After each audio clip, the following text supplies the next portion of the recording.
Hey YouTube, welcome back to This Printed Thing. My name's Mike and I do like literally a metric crap ton of multicolor and multi-material 3D printing. I've been using the Palette 3 Pro paired with a Prusa i3 Mark III's Plus. Did I get that right? For about 7 or 8 months now.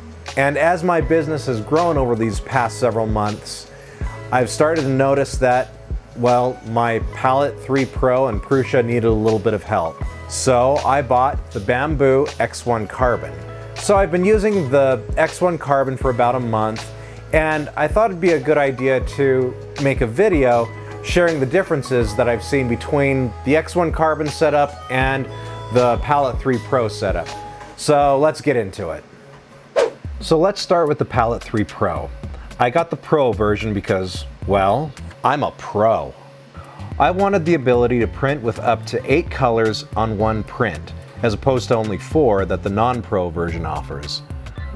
I want to put out that this system is more of just a multicolor system, rather than a multi-material system.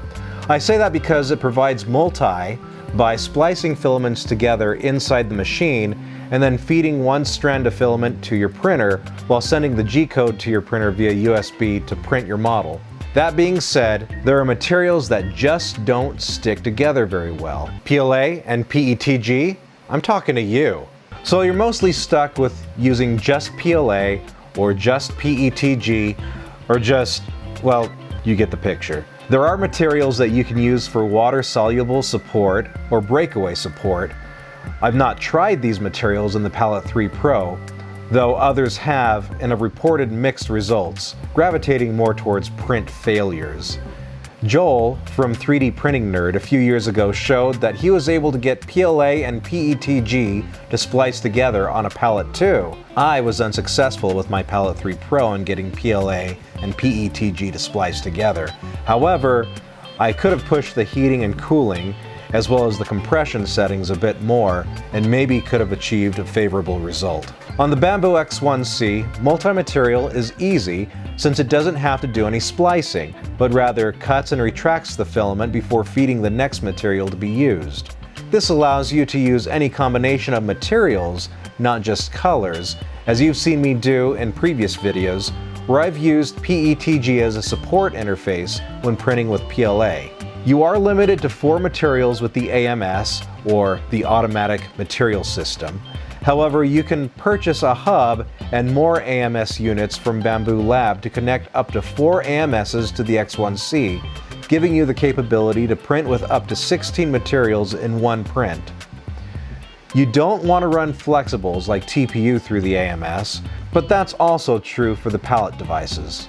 Another thing you don't want to run through the AMS is abrasive material, like wood PLA, marble PLA, or anything with carbon fiber. These materials tend to wear out some of the parts in the AMS. However, abrasives are no problem for the Palette 3 Pro. As I mentioned earlier, the palette works by splicing your different colored filaments together, and then it all gets fed to the printer through a PTFE tube. Because not all materials are made equal, you have to tune your splices. Even differing colors of the same material from the same manufacturer need to be splice tuned. This requires some trial and error while you have the machine do test splices, and you tweak the heating, cooling, and compression of the splices between each material. It can be time consuming as well as material consuming, but once your tuning is done, you save your settings and you won't have to do it again. Until you introduce a new material into your prints, in which case you'll want to splice tune that new material to all of your others. Since the X1-C doesn't have to splice anything, but rather direct feeds and retracts each material every time a change is needed, all you have to do is tell the printer what material you're loading and then not worry about color changes. Let's talk about speed. We've all heard how fast the Bambu X1-Carbon can print. It blows most other printers away with its speed while still maintaining quality. Well, when you're printing with multiple materials, speed goes out the window because your print may require multiple color changes on each layer. That means that your printer will constantly be cutting the filament at the nozzle, retracting, feeding the next filament, and then purging the previous filament from the nozzle with each color change on each layer. This can turn a print that would normally take 45 minutes when printed in a single color into a print that takes several hours doing multicolor. And it produces a lot of waste, since that nozzle purge goes into a chute at the back of the printer and out into the container of your choice, never to be usable for anything. The Palette 3 Pro also needs to purge the nozzle between colors, but its process is a lot faster, as it simply prints a purge block next to your model instead of retracting, refeeding, purging, etc. But there will always be a lot of waste from both systems in multicolor printing. There are ways to reduce the waste, but it seems like most people don't, because the methods can produce some undesirable results in prints. But your mileage may vary. Let's talk about color accuracy. With either system, you can get some color bleed, where the nozzle wasn't fully purged of one color before it started printing another. This typically happens when going from black to another color. Both systems have ways of optimizing how much filament is purged between different combinations of colors. One note on the Palette 3 Pro is that it has to calculate how much filament to use for each color on each layer. Sometimes its calculations aren't 100% correct, and you end up with a random line somewhere on your print of the wrong color. I've addressed this with Mosaic, the manufacturer of palette systems, and they've told me to print slower so that the pings between the printer and the palette can be more consistent. This I'm still testing, but all of these tweaks can be done in each system's respective slicer. Let's talk about the slicer. The palette uses Canvas. Unfortunately, Canvas is only in the cloud, so you'll have to do all of your painting and slicing in a web browser. There is some trickery you can do with P2PP to allow you to do your work in Prusa Slicer and send jobs to the palette that way, but that is not for the novice, nor is it 100% supported by the manufacturer. Most of us will be using Canvas on the Palette 3. In Canvas, you can choose between Kiss Slicer and Slick 3R, or Slicer, however that's pronounced, as slicer engines. I personally prefer the quality of Slicer, as it gives you cleaner transitions between the colors on a model. You can also set all of your other print settings here that you would normally see in your typical slicer, though you won't have as much control as you would in, say, Cura or Prusa Slicer. You can set your different colors and materials, which will dictate how the palette handles the splicing between said colors while printing. And then you can paint your model. The painter in Canvas kind of leaves some to be desired.